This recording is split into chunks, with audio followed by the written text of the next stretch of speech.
I consider this like the first real prayer that I had ever done in my life, just because it was the first time that I had really intentionally thought about even how to pray and then done it that way. Mhm. And the only other thing I remember thinking about it was, again, at this very moment, I'm an atheist and I don't believe, like I have an active disbelief in God. And so I think to myself, okay, just like a scientific experiment, right? If I spend 5 minutes praying in to this particular God in the particular way that this person told me to do it, and I didn't know it at the time, but the father of King Lamoni says a prayer that's almost identical to my prayer. I don't remember the words again, right? But it there weren't that many words to remember. It was basically, Heavenly Father, I don't know if you're there. Don't know if anybody's there. Actually, I don't even think I said Heavenly Father. I probably said God because that's just the way that I probably said God. I don't know if you're there. I don't know if anyone is there, but there's this girl I met who says that you are, and I got this book here and I'm reading it, and I just want to know the truth.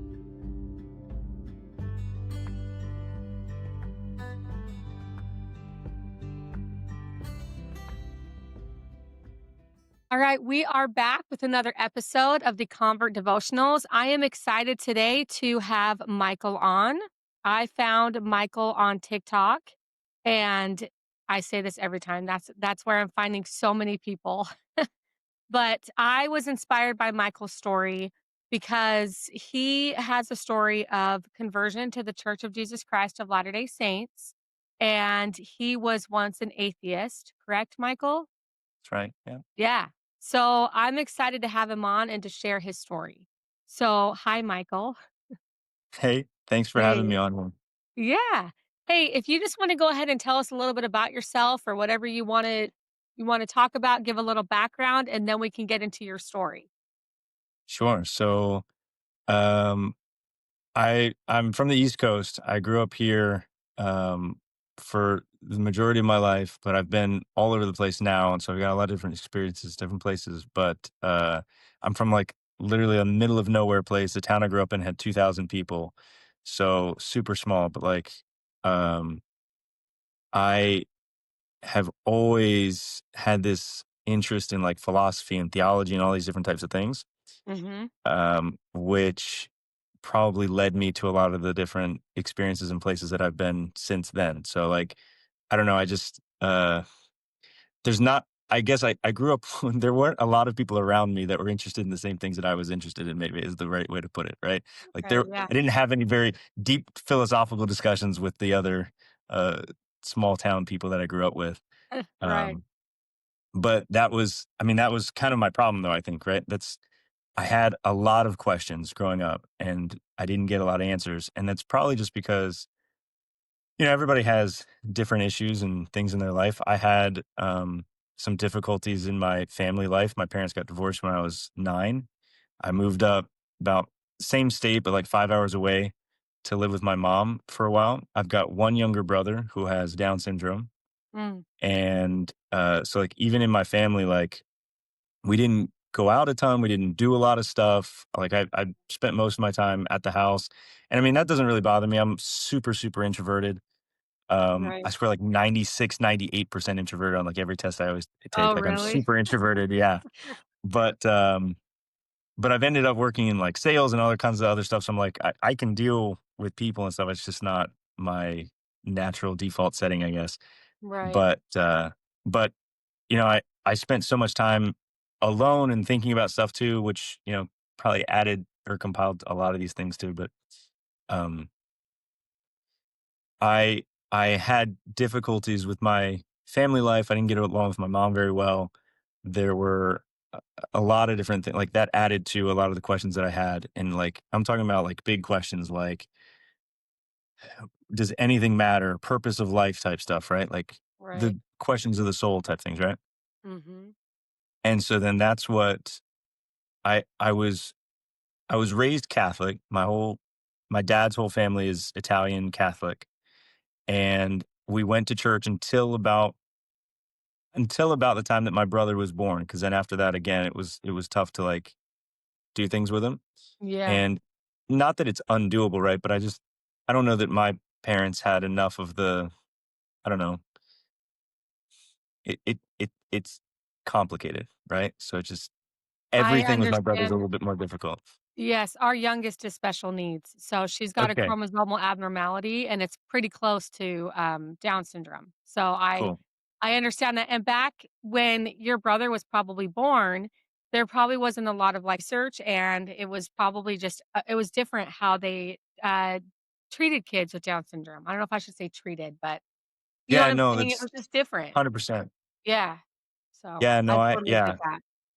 even people in our family, that are doctors, different other like, it was right. It was just not super easy to know what to do and how to do it. Right. And so, right, it was just it was tough. And I don't even know, the fullness of that because I was 4 when he was born, so, like, Mhm. I don't even know what was going on really, but, I mean, the flip side to that is what I always tell I mean, like, if anybody ever asks me, like, what it's like, right, like, I don't know what it's not like to grow up with, you know, regular siblings or typical siblings because I didn't have that.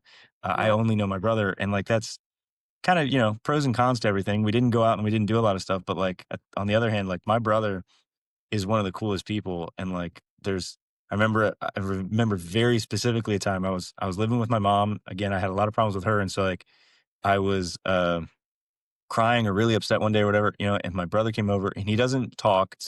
There's a lot of different, people with Down syndrome have there's a huge range in the ability levels. My brother's very low ability. He can't really talk. He can kind of say some of the words that we recognize as what he's saying, right? And he can do some things. Um, but he came over to me and he just looked at me and he kind of stooped down and looked at me like this, right?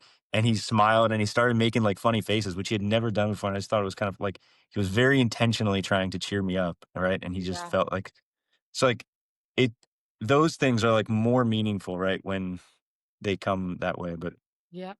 For sure. anyways, everything was a little bit more complicated with my brother. And so that's why we stopped going to church and things like that. And my mom was never really into religion either, I don't think. My dad was really the one that wanted to.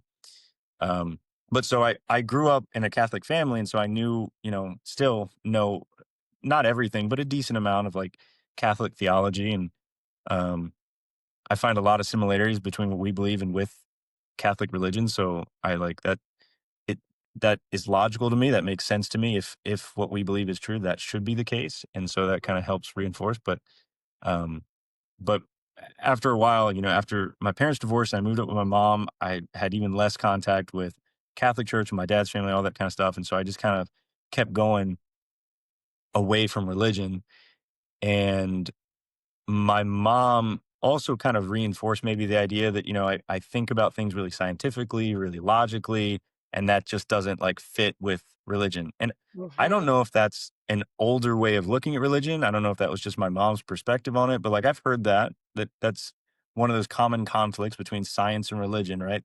Right. But for me now, there's no conflict whatsoever. Like, Right. science and logic and everything are perfectly compatible with Yep. religion, and Yep. even maybe more so, right? Like, I mean, it makes even more sense when you have some sort of a religious background to support the science that we know Yes. about. Yes. Um, but at the time, right, like, as a 9, 10, 11, 12-year-old, I was like, "Oh, okay, well, okay, then I'm a logic one, I'm not a religious one," right? But I Right. always admired the faith that my dad had, and I think this is another one of the important parts that I shared in one of my testimony videos on TikTok is that that desire to believe is a real Mhm. thing. That Mhm. matters. And I think there's probably a lot of people that there's some people that are hostile towards religion or they don't like religion. There's reasonable reasons for them to feel that way too. Um, but then there's a whole nother group of people too, like that I was in, which is I didn't hate religion. I wasn't against religion. Like, I thought, if it works for some people, great. If it doesn't work for other people, that's fine, whatever. But I admired the faith that some people had, and I thought, man, it's cool that some people can have such a strong devotion to something. I had no devotion to anything because there was nothing that really like what's ultimately that important in life that I'm going to like be willing to die for or something, right? Like Right. the only other thing would be family or country, maybe. Mhm. Right? Totally. My family had already kinda split, I mean, I'm like 13. I'm not really thinking about country very much. Like there's nothing really when I'm a kid that I'm like that devoted to, right? Totally. And I think that's an important. I think people want that. I think people want to have some sort of devotion.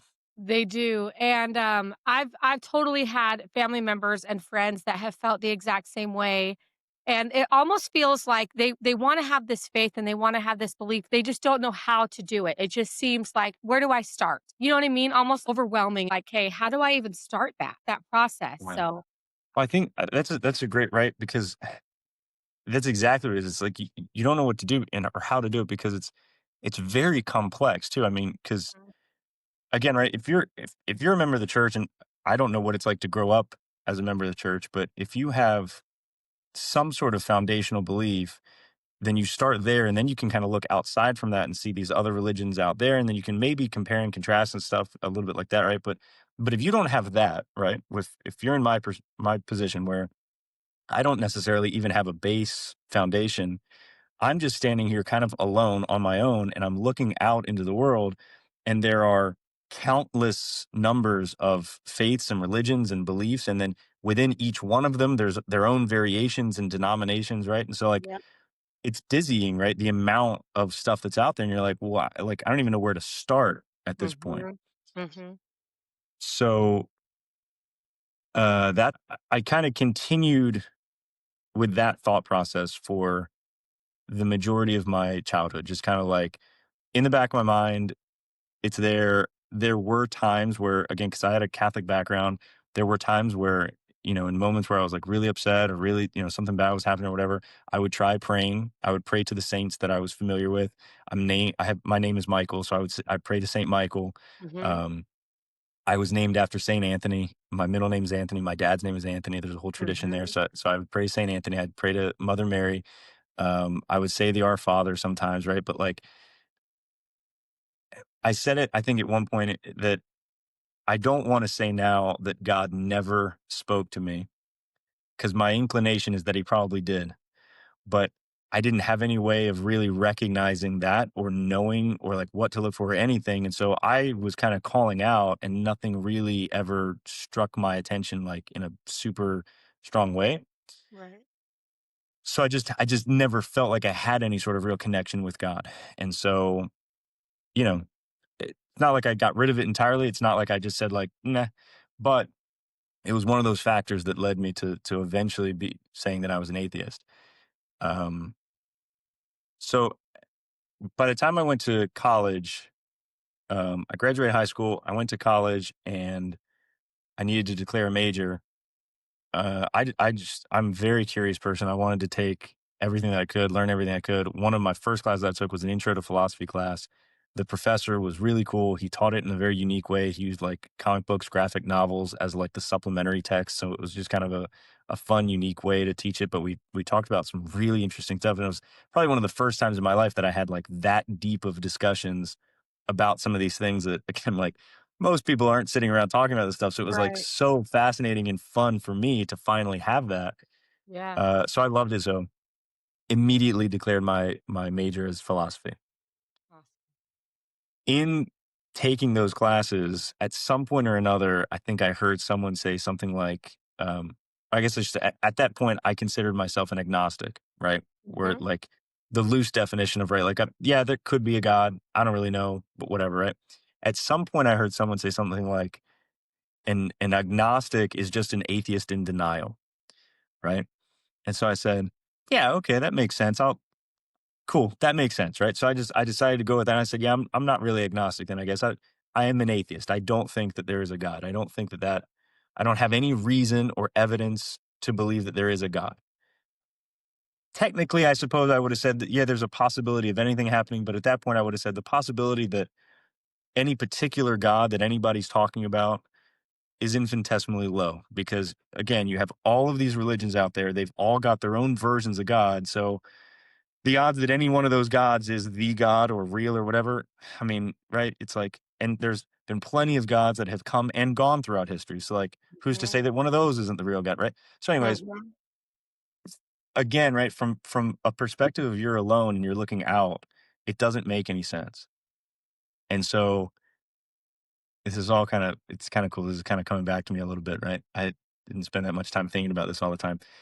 At the time, I told the missionaries this when they started teaching me, but at the time, I had started to develop this whole idea and theory, right? That if you could somehow get all the religions on earth and pull pieces from them and then somehow put them together, you might get something that resembles the truth. That Mhm. my thought process was, because you can see this in all kinds of different places, right? You see this in almost every conflict that ever exists. There's one side, there's another side, and the truth is usually somewhere in the middle, right? So I thought, okay, well, Mhm. if there's 100 religions and I could find the middle point of all of the 100, right? That would be the truth. And so Right. I even started like, I always go way too far with everything I think about. But so I even started like, I diagrammed like, what if I had like a church or a building that I built, had three wings on it, right? And one wing would be for Islam, one would be for Judaism, one for Christian, right? And then there'd be like a central place where everybody would meet. And then every week they would just rotate around. And so like that way, like everyone who went there would be getting messages from the different places. And then that would maybe help generate more of like the truth, right? So it's funny to think about this stuff now, right? Because this was what I was thinking about before I ever even heard the word Mormon, right? And so when the missionaries finally come up, and I'm zooming forward, I'll go back. But when they show up and they start telling me about Joseph Smith and the things that God and Jesus told him, as soon as they told me that like, yeah, I mean, there's pieces around and it's like kind of all gotten distorted and it's all gotten changed and stuff. And like, we got to put it back together. I was like, bro, yeah, This is that's it. it. Yeah. Yeah, that's exactly what it is. Right. So That's like, it so just cool. immediately Yeah. resonated. Right? I love that.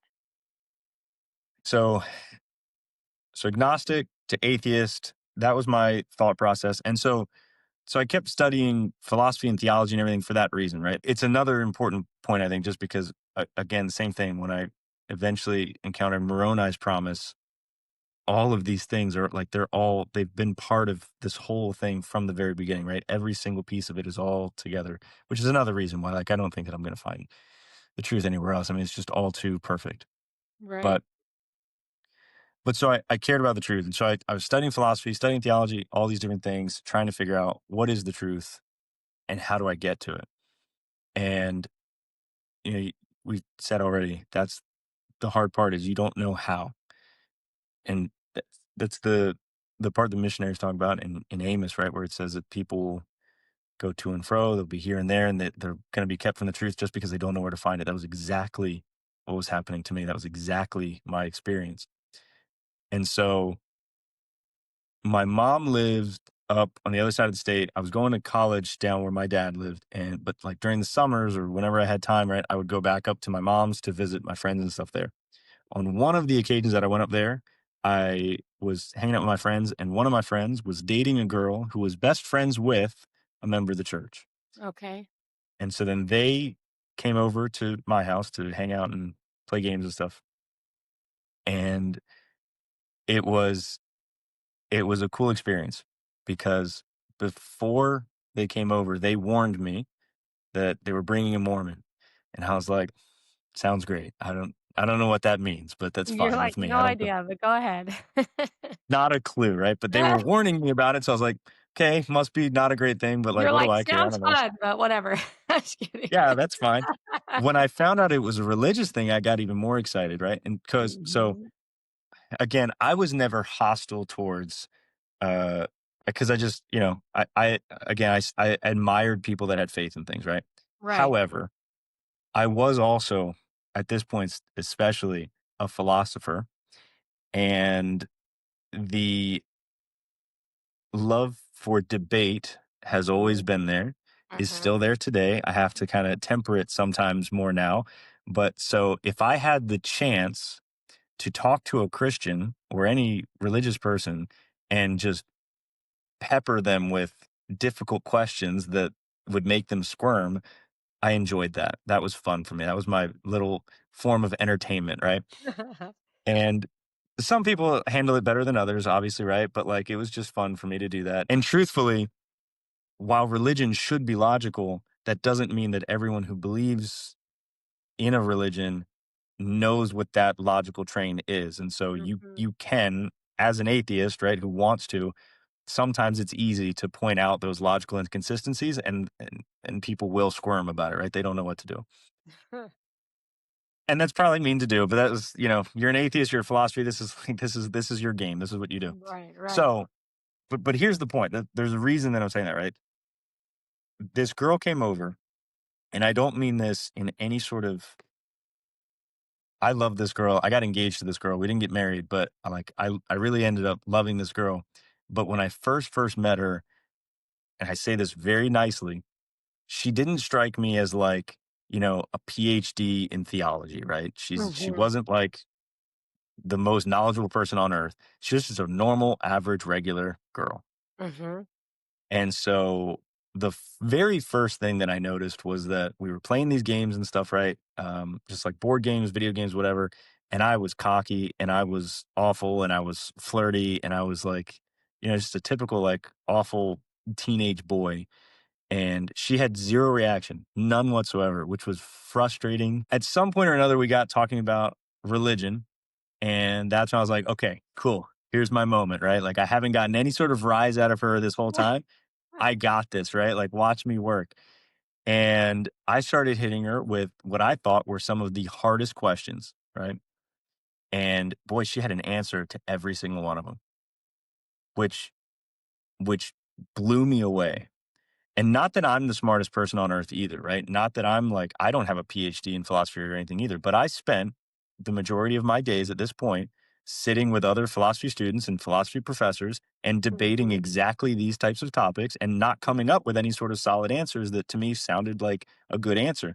And I'm asking her, and she's just like on a random Wednesday night hanging out with friends and just like, here's a good answer, here's a good answer, here's a good answer, and like answering all these things that are logical, they make sense, they fit, they consider all these different other like viewpoints and like everything's kind of comes together. And I'm like, that's crazy, right? It didn't make any sense how she could have such good answers about these things. So that Can was you the give us first an thing that, example? Is there, like, one thing that you asked that she answered? If you don't you remember, it's know, fine. I don't know if I do remember, but I know that I don't know if I remember her answer, but I know that one of the questions that I used to like that all atheists I think like to ask is like what happens to Gandhi, right? That's one of the most favorite questions, right? Because for a Christian who says that you have to believe in Jesus in order to go to heaven, right? For a typical like if I'm again, I'm an atheist, I'm looking at just Christianity in general, right? The Mhm, in general consensus of Christianity is there's one heaven, there's one hell. People who are good go to heaven, people who are bad go to hell. God mhm, decides who goes where, and there's certain criteria. And the criteria are not many, but they're very specific. One of them is you have to believe in Jesus Christ to go to heaven. And so logically, if you don't believe in Jesus Christ, you go to hell. Hell is a bad place where you get tortured for the rest of eternity. Really bad, right? And so you introduce someone like Gandhi, he's generally seen as this symbol of goodness and peace and kindness and love and all this, right? And so if you just grab an example like him, because it's an easy one to grab and say, okay, here's a person who seems to exemplify the things that Christianity wants you to do. He loves people. He cares about people. He's peaceful, right? He's doing hard things because he believes it's the right thing to do, right? He's embodying a lot of these Christian principles, but he was not a Christian. mhm. He's doing all the Christian stuff, but he didn't believe in Jesus. What happens to him? And then the answer for a Christian typically is, yeah, if he didn't believe in Jesus, he goes to hell. And for an atheist, or anyone else, it's like, well, that doesn't seem right. That's not a good answer, right? It doesn't seem like a very merciful, kind, loving, forgiving God that you have there if Right, that's the answer for someone like that, right? They I mean, you think about it's not easy to do those things. It's not easy to love people, especially your right, enemies, which he could do. It's not easy to like put yourself out there and have the world coming after you because you're trying to do what you believe is right. These things are right. not easy to do. And so you live a difficult life on earth so that you earn for yourself a more difficult eternity, right? Just seems wrong. Wrong. I'm sure that's one of the questions that I asked her. Mhm. Yeah, God is going to judge everybody based on what they've got, right? and he's got a whole system for putting people exactly with whatever good they get, they'll be rewarded for that. And so, like, that's a much better answer. And you could go into a lot more complexity about that, and there is. But if I'm just asking her here and she gives me an answer like that, that's way better than anything that anyone else could ever give me, right? That, yeah, I'm sure, I don't personally know what's going to happen to Gandhi because that's for God to decide. I mean, that's the first answer, I think, that makes more sense already than any other answer, right? Yeah. Because He's not condemned already. You know that it yes. exactly, right? Yes, yes, yes. And leaving that to God to decide. Because, like, Right. if I'm a Christian, I say, "Oh no, well, if he didn't believe in Jesus, I guess there's no chance because the Bible says," right? So the first answer that I'm sure she gave was, I don't know what's going to happen to Gandhi, me personally, but I what I do know is God loves him, God Mhm. appreciates the things that he did, and God's going to make sure that he gets rewarded for those good things that he did. Period. Period. So then I'd be like, good answer. Yeah, that is I wish that people knew more about this with our religion is that we feel like we get God says, you're going to go here, you're going to go there. But I think realistically, we are going to decide where we want to go. If we don't want to go to the celestial kingdom, we're not going to go there. I think Jesus Christ is going to be advocating for us. And if people had gone to, like, people that have left the church don't believe this or that aren't members, but if you've gone to church and really read your scriptures, I truly feel that Jesus Christ advocates for us. We get to decide. He's going to say, I'm advocating for you, but I love you. He's still going to give us that free agency. And Yeah. the scripture that talks about you didn't know me, um, isn't it like, I think it's in the Joseph Smith translation is, I didn't know you. So it's not Hmm. that Christ comes to us and says, you didn't know me. I think he will, but it's also the other way around. Like, no, I didn't know Christ. I don't know, Right. like I should have. And maybe I won't feel comfortable up in this kingdom. And all the other kingdoms are beautiful and amazing in the first place, which is such a beautiful doctrine that it's not just a heaven and hell. I agree. No, I think that's exactly right. I mean, it's one of those things where there's passages that say one thing and then it says kind of something different too. There are verses, right, where it says that you know we will judge ourselves essentially, but then there's others that says Jesus is our judge, and there's lots of these things. And I think it's just one of those things where it's like it's not so simple as that, right? And I think too, with Jesus being our advocate is an interesting idea, because I think usually we think about, we're going to court and God is sitting there as the judge and I'm sitting Right. here as like the one trying to get into heaven, and Jesus is sitting here as my lawyer, like saying, well, he did this and he did this and he did this, right?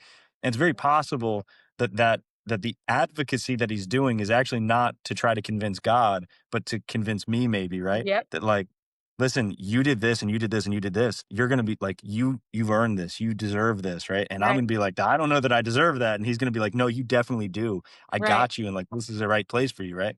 The price has Uh, already been paid. He already yeah, paid the price. exactly. It's done. So it's like, it's kind of up to us, I feel like, to Yeah. how do you plead? You know what I mean? I'm Yeah. here advocating for you. How do you plead? How do you feel about this? That's definitely a group of people, I think, that'll get to that judgment day, Yep. and they will need some help to understand how good they have been, right? Yep. So, yeah, I agree That's 100%. cool. And so then, she did a great job, right? Because we had that conversation one night. I don't know how long it was after that, but, like, right after that, or maybe even the same night, she asked me if I wanted a Book of Mormon, if I would read it if she got me one. And I didn't really know that we, like, handed them out, like, left and right at the time, but I was like, yeah, absolutely. Like, you get me, yeah, yeah, I'll read it, right? And I meant it because, I'm studying this stuff, I'm interested in this stuff. 100% I would read. I had a Quran that I had not read the entire Quran, but I had one at the time, and I would read different passages from it if it came up in class, or if somebody was talking about it, right? And so, yeah, you get it and I'll read it. So she got me one. She wrote her testimony in the front cover. She directed me to Moroni's Promise. She showed it to me. She talked to me about it and everything. And I started reading it. And I think she invited me to church as well because she was going to sing or something. So I went to church once with her to hear her sing. And I went over to her house a couple times. Her dad was the bishop of the ward, and I remember asking them about, because I just barely started reading it. I get to the part where Nephi kills Laban, and Mhm. that's that's one of the first ones, right? That I'm sure lots of people have questions about, but I was like, "Oh, that's a strange story Yeah, there. Explain that one right, to me," right? Like, right. now that I've got your book and now I've got more questions, like, square this one away, right? And we talked about that and everything, and so that's fine. I had lots of questions throughout reading the Book of Mormon, but I didn't read that much of it. I got through probably that far. I probably got through First Nephi 5 maybe before I prayed for the first time.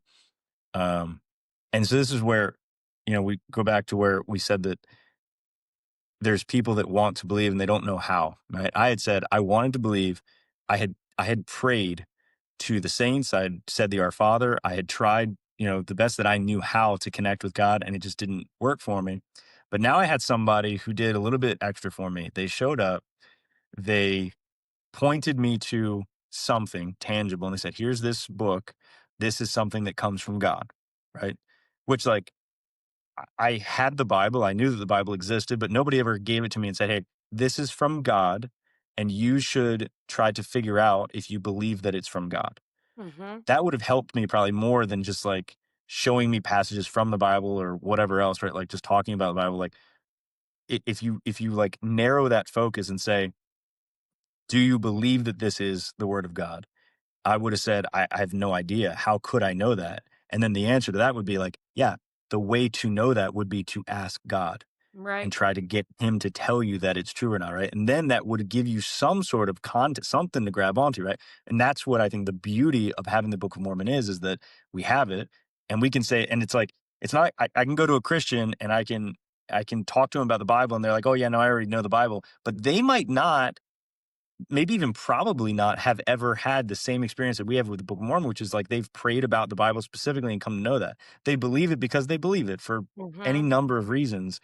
But then the Book of Mormon comes in, and so everyone has the chance to like get the Book of Mormon, not know whether it's the word of God or not, and then pray about it. So like that's one of those things that I think that is one of the, for me, right? That's an evidence of God right there. Like Yeah. it's God's wisdom to have this Book of Mormon and not just have the Bible, because if I go to someone who already has a Bible, they're going to say, "Yeah, I know it's the word of God. I'm good with it. I don't need to do whatever else, right? I don't need to do any of the things that you're telling me to do." But if I give you something else that you've never encountered before, it almost forces you to then ask a question about it and take that to God. So, anyways, it's There's a just one purpose. of those There's a things. purpose behind it. Like, Right. yeah, totally. So, so she gave me that and she said, "Here, this is the word of God. You should figure that out. You should pray about it." She showed me Moroni, right? You can know that. Okay. And she showed me how to pray and she talked to me about how to pray. Okay. So at some point after that, I was at my mom's house and I went out the back, and I don't remember anything else about this day. I might have something written. I'm like, I didn't have a journal at this point. I'm the only thing I could possibly have is maybe text messages with the girl, but I don't even think I have that anymore. So I don't remember a lot about like the day or what was happening before this. I don't know what got me to do it at this particular moment on this particular day, but for whatever reason, I decided this was my moment to pray. And so I consider this like the first real prayer that I had ever done in my life, just because it was the first time that I had really intentionally thought about even how to pray and then done it that way. Mhm. And the only other thing I remember thinking about it was, again, at this very moment, I'm an atheist and I don't believe, like I have an active disbelief in God. And so I think to myself, okay, just like a scientific experiment, right? If I spend 5 minutes praying in to this particular God in the particular way that this person told me to do it, this is their experiment, right? I'm following all the conditions of their experiment. If I do it that way and there is no God and I'm right, then nothing's going to happen. Mhm. And I'll just have like wasted 5 minutes. But like, conducting an experiment. So it's not even really a waste, right? I can like check that off the list of things that Right. aren't true. And then now we're good to go. But on the off chance, I said to myself, right, on the off chance that it is true, well, man, that would change a lot, right? That would be really important. So I said, okay, well, so then let's do it. So I went outside and I said a prayer. And I didn't know it at the time, but the father of King Lamoni says a prayer that's almost identical to my prayer. I don't remember the words again, right? But it there weren't that many words to remember. It was basically, Heavenly Father, I don't know if you're there. Don't know if anybody's there. Actually, I don't even think I said Heavenly Father. I probably said God, because that's just the way that I probably said, God, I don't know if you're there. I don't know if anyone is there, but there's this girl I met who says that you are. And I got this book here and I'm reading it and I just want to know the truth. Mhm. That's pretty much it. And I don't know how to really, it's one of those things where like maybe it's not that consequential to somebody who like doesn't believe in this stuff, but like when I was there, right, it had just started to rain and I said this prayer. And to me, from my perspective, right, the sound of the rain that was falling and everything just kind of slowed and stopped and went away. So it just like kind of like I couldn't hear the rain anymore, right? I remember looking up and I remember like a raindrop hitting on my forehead, like right in the center. And I was like, okay, it doesn't seem like anything significant, right? But it's like I noticed this like these things happening, right? Then after that, I remember that the the wind started to move in like circles around me, right? It felt to me like the air itself was hugging me, felt Oh, warm, wow. right? Then I felt, and this I've never since this moment ever felt the same thing again, and it's not an easy thing to describe, but I felt like the knowledge of God, the pure, sure knowledge that God exists was like implanted into my head, right? For like a second. And it was I didn't see anything, right? But it was as if I had been like looking at God directly in the face and just seeing something that was real in front of me and saying, That's God. There he is, he exists, like, you know what I'm saying? Like, again, I didn't see anything, but it was just a knowledge as if I had seen something in real life. I Mhm. knew that he existed, and I had this feeling, that feeling that you get sometimes, like, when you're sitting, right, and you, like somebody's, like, nearby behind you or something, right? You get this Mhm. sense that, like, "Oh, somebody's there," right? And it kinda feels strange or whatever. I had that feeling on all sides of me, all at once, and it didn't feel like a stranger, it felt like someone that I had known my entire life. It felt like my best friend was standing or some like on all sides of me all at once. It was the most bizarre and most magnificent experience, right? That it was I don't have any sort of words that can express exactly what it was like. But the one thing it was undeniably God. Mhm. And so all of that, and this is a part that I actually kind of forgot up until just right now. All of that happened and then it kind of faded away, right? And like that knowledge part that I said, like whatever that was, kind of faded away. And then I remember feeling after that almost the exact opposite feeling of like everything terrible. Like, I don't know if it was like just going back to normality felt terrible or if there was Mhm. another counter experience that God gave me right after that. But like, I felt that faded away and I felt the exact opposite, like this terrible, awful, horrible feeling after that. And so then I immediately went and texted this girl and I was like, so I got some news for you. Um, I think I'm going to start going to church. I love it. Right. So, yeah. Don't you wish you could After put, that, like, those experiences and, like, put them in your pocket and, like, take them out whenever you want and have that experience again? Because like, those things are, like, once in a lifetime, yeah, that's thing. the thing, right? Yeah. I right. I never from that moment ever again have I felt that, but that experience has carried me through so much stuff because, Mhm. like, it's one of those other things when I heard, what Joseph Smith wrote about his experience that he knew it and he knew that God knew it and he couldn't deny it, right? Mhm. That exact same thing, right? Like I can never for the rest of my life ever say that wasn't God or that's not what happened because I knew it was. I know it was. And Mhm. so today I don't have that knowledge like I had in that very small moment, but I have this faith that that was a real thing and everything. And I have these memories. And there's been plenty of times where I have wanted to give up or quit or say this isn't real or that or whatever, right? And I've doubted lots of things, but I can't because I have this thing to hold on to. And that's it, man. It's like there is no other where I can't go anywhere else. Like that's it. It happened. But I think the that experience happened there, right? This is why I was saying all these things that led up to that, right? Was I had the desire to know these things, right? I Mhm. was so genuine in looking for the truth. Um, and she taught me how to do it, how to go about it, which was fantastic, right? Because I didn't have that same orientation before. And then I knew in my head, I guess I should say this one other thing that I knew going into it was one thing was maybe I'll waste my time, maybe I won't. The other thing was if I do find out this is true though, that's going to be significant. That's going to mean something. I'm going to have to do something about it. And so all the elements of what Moroni said, right, were there. And I don't know that I like super consciously recognize that at the time, but I can definitely look back and see that all three of those things that he says you need to get an answer were there. And Right. so when the missionary so let me not go too far ahead. Okay.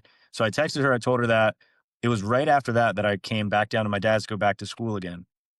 And so I went online, I looked up the church's website, the meeting house locator. I found the ward that was closest to me. I found the time that it would meet. I'm one of those people, like I said, I'm very introverted and I'm fine with people, but like there's something I have about going new places that I'm like, I want to Mhm. go with someone else or I want somebody else to show me like how to do it. Like it makes me a little nervous to like go somewhere for the first, like a restaurant even. It's like kind of those one of those Yeah. weird things about, right? I don't like going somewhere new for the first time. So I went there like super early. I got there like 15 minutes early before like the thing was supposed to start, whatever. And I parked in the parking lot like way back and I just waited for someone to like walk into the building just so I could see like which door to go in, basically, right? Right. And when I got there, I remember thinking, okay, I don't know anybody here. I don't know what's going on. I don't know anything about this place, but I know that there are missionaries and I know that there's a bishop. And so I got to find one of them. And Right. this is one of those things where God takes care of us, man. I I think it was actually the missionaries. I don't know that, but I think it was the missionaries who I saw who pulled up and they walked in. And so because I saw two people go in, and then I walked in behind them, and the first person that was standing right there at the door, I locked eyes with him. I walked over. He put his hand out. He said, "Hi, I'm Bishop Long," and I was like, "Bro." You're like, "There it And is." so And now I'm like, I wonder what he was thinking, right? Because what I said to him was, I shook his hand. I said, "Hi, I'm Michael. I met a girl up on the other side of the state where my mom lives who gave me a Book of Mormon, and I want to learn more." And so he was like, "Well, you've come to the right place." And he took me and he introduced me to the missionaries, right? Um, it's like, that just doesn't happen every day. I didn't know that, right? But like, doesn't happen every day. So I'm sure that was cool for him too. But right. I met with the missionaries. They got my address and everything. They started coming over, and the first time they came over, they gave me the baptismal invitation, right? And I understood it exactly as it's given, right? Which is, if you come to know that these things are true, would you do that, right? And so I sat there and I thought, yeah, if I know these things are true, I would do that. Yes. Okay. Yeah, absolutely. I would do that, right? And so they said it baptismal day. The only reason that I wasn't baptized like a month after that was because the girl that gave me the Book of Mormon was going to BYU, Idaho, and she wanted to be there. And so I think we had to like wait like 2 months or 3 months or something for her to be able to be there to get baptized. But otherwise, I would have been baptized like that quick, right? They taught me all the lessons. And like I had one of these types of experiences. Every single lesson was like, "Oh, Joseph found the truth in all these different places." And I was like, "Bro, that's exactly what I think. Like that's you just got to put it all back together, and that's the truth." And they're like, "Yep." Plan of salvation. I was like, "Wow, I feel like I've heard this before somewhere, right?" Like everything that they ever taught was the same exact thing for me. I was like, "This seems so exactly right. Like this is exactly what I've always thought that it should be like," right? Without knowing what it was, as soon as I hear it, I'm like, yeah, that's it. That I recognize Right. that as the truth, right? So I got baptized and then um a year and a month later, I was in the MTC getting ready to serve a mission, served in Los Angeles. So I mean it Oh, yeah. was Wow. Hey, so the first time that the missionaries came over, they gave you a baptism date and you accepted? Mhm. Yeah. Oh, it's 100%. so cool. That's funny. 100%. That happened to my 100%. husband too. Like one of the first, he got was baptized in 2017, but and he didn't accept the first time. It took a lot longer, a lot more missionaries, but so that's so cool. Like an atheist Yeah. going, reads the Book of Mormon, doesn't even get through it, gets an answer to his Yeah. prayer, goes, meets the missionaries come over, and the first lesson, you're like, all right, I'm in. But I mean, Wow. that's what's like, when I was a missionary and we were like talking about this stuff too, I know there's a lot of hesitation and anxiety and everything else, right? About extending a baptismal invitation on the first lesson. Yeah. And I get that. That's fine. But I think it's really like, it's not really that scary if you frame it in the way that it's written in Preach My Gospel too, which is that's exactly like that's what I'm saying. I didn't say, yes, baptize me tomorrow necessarily, right? Even though I might have even agreed to that if they asked me at the time, because I'd already had this other powerful experience, right? So I might have even said that. Right. But I understood the question that they asked, the way that they asked it, which they asked it, I mean, perfectly, right? If you come to know that these things are true, would you do that? It's an if then, Right. right? So Right. the answer is, yeah, if I know that that's true, then yes, I would be baptized. Yes, right? That's an obvious yes. If I think it's not true, I won't be baptized. And they would say, yeah, that's fine. Right? Because that's all it is. Right. It's not like a, Right. "Hey, get baptized on this date." So, when I was a missionary and I told other missionaries and, like, we said, like, "Dude, first date, 100 like, do it. Like, just say it that way. You don't have to commit to any like, you can change your mind later or whatever, but if you know it's true, would you do it?" The answer has to be yes. It's like, yeah, of course I would if it's true, right? So, anyways, it's just that was one of my things.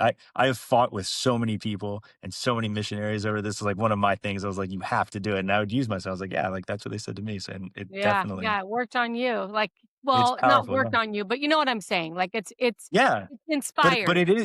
it did though too, right? Because the importance of it too is that it does put that in your head is like, that's the next step. That's That's the what we're goal. getting ready for. I Yeah, mean, that's what exactly. Jesus asks us to do is it's follow Huh? me. It's follow me, which Yeah. is you're gonna follow me, which is what baptism is. You're following Christ. So it's just showing Honestly, your commitment. Yeah. I wish we had more of that today. Like, I wish I had a missionary come to me today. Okay, if you da da da, da, well, are you going to do this next month? Right? Like they'd give me like one of those targets every month that I could hit. Like, hey, will you do this? Will you? I don't know what it is, right? But like it, it's like it's a lot easier when you're first converted because it's much more specific the things that you need to do. I don't have like I don't know what it is that I need to do Right. this month or this year or whatever that God needs me to do, right? Because it's like so much more unique based on my circumstances and everything, right? But it works then. So It reminds me of when Christ did the miracles, specifically with when they're getting the fish, when they're fishing, no. the three apostles Uh-huh, uh-huh, before they were his disciples. So three disciples are uh-huh. fishing. They didn't catch any fish. Jesus comes and makes that miracle happen. They get more fish than they can handle. And then next thing is follow me. Drop what That's you're right. doing and follow That's right. me. Like Yeah. it wasn't like, let's wait, let's do this. Like it was follow me. And they did, you know? So I think that's what Jesus asks us to do anyway. So that your story kind of reminds me of that because you got that No, answer, that miracle, and you followed him. funny enough that that exact story is actually I think where like the next step for me.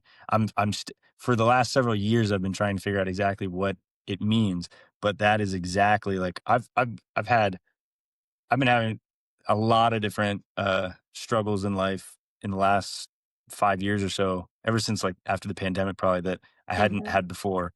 And I don't know exactly what to do about it, but the answer that has come to me so many different times is exactly that, right? And a lot of my problems are financial in some sense or another. Like my professional life just hasn't like my professional life has been going like down versus up, right? And the answer I keep getting from God is exactly this, which is, Elder Holland gave a talk about that moment in Scripture, and that happens to them at the very beginning when he first calls them as apostles, Peter, James, and John. And then it happens after he dies. They go Mhm. right back to that again, right? And this is what Mhm. Elder Holland talks about. He draws it, which I never realized before that.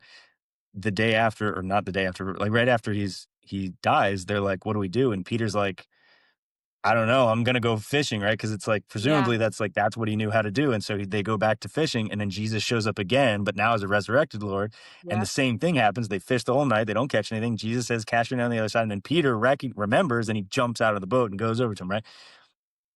That Elder Holland then adds on some kind of his own, like, little, his own non-scriptural kind of dialogue to it, and he says Jesus's conversation with Peter might have sounded something like, "Peter, wasn't it obvious then and isn't it obvious now that I don't need fish?"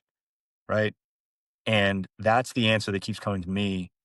And the answer that I've kept giving back is like, okay, God, I get that you don't need any fish, but I do need fish, right? I need fish because my family needs fish. I need Mhm. fish. So, like, I don't know what Yep. you want me to do about that, right? Right. Um, but the next part of that is he doesn't need fish. He needs disciples. And so I'm still in this very moment trying to figure out exactly what it is that he wants or needs from me.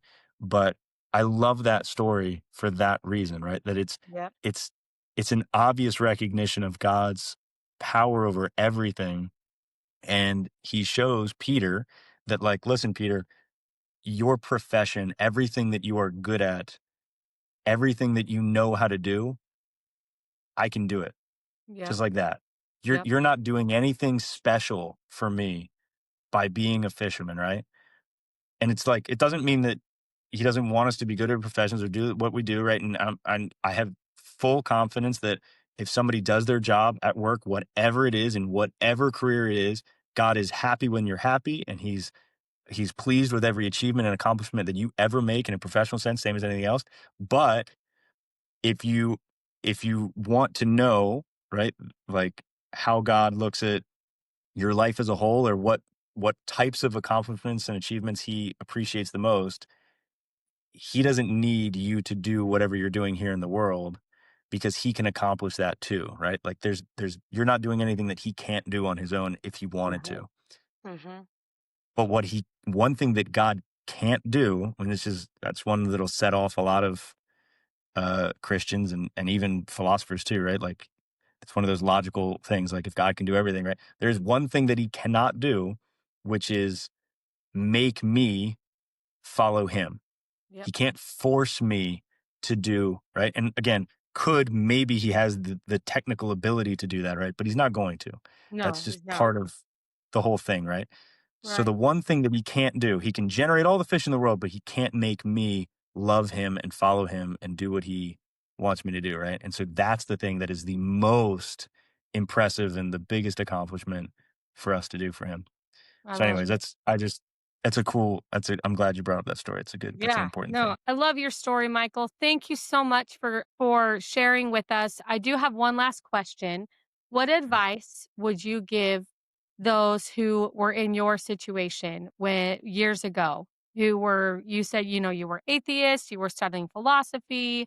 What advice would you give to those people who were in your situation? I think I would hope that the people who are studying philosophy already uh, are doing this, or anyone who's looking into this stuff is already doing this. But I think I think the one thing that stands out to me the most about not just even religion, even, but I see the same thing in politics, and I see the same thing in life in general, all over the place. Is this? I think there is a necessary uh, intellectual humility that is required anytime that you're studying anything, looking at anything, or considering anything, right? I think you should always be willing to recognize that you could be wrong. Mhm. Even if you have all the evidence and all the reasons in the world to think that you're right, that's fine. You don't have to believe that you're wrong, but you have to be willing to consider the idea that you're wrong, which is, I try to do this in so many of my videos. If somebody comes up with a concern against the church or something that we believe or whatever, I want to intentionally put myself in the mindset of, okay, well, what if I'm wrong about what I believe? And then follow through that logical argument and see where I land. And generally speaking, up to this point, I always end up landing on the same conclusion that I started at, Yeah. But I don't have to just say, "No, I'm definitely right, and let me prove to you why." I can definitely go to the other side and consider it, because if I'm wrong, genuinely speak, I want to know that I'm wrong. I don't wanna Right. be right just for the sake of being right. I wanna be right because it is the right thing. And so, eh, that's what I'm saying. I think you see this even in other churches, in other religions, where if there's a church leader who says something and someone disagrees with that church leader in their own church, right? In ours or in any others, I've seen people in other churches say, "No, well, I think he's wrong and I think he's bad and I don't agree with this and that and everything," right? And my counsel to them, not even being a member of their own religion, is like, "But if he's your leader, I feel like you should maybe like just like, what if you're wrong? What if he knows something that you don't know? What if Right. he's right and you're wrong, right? Like he's where he is for a reason." So I just, in science, in politics, in religion, in everything else, I think intellectual humility. I think you have to be willing to consider at least that you could be wrong. Yep. That's awesome. Thank you, Michael. Thank you so much for your time. Thanks Thank for you so coming much. on. That was awesome. Of Good. I'm course. glad. All right. I'm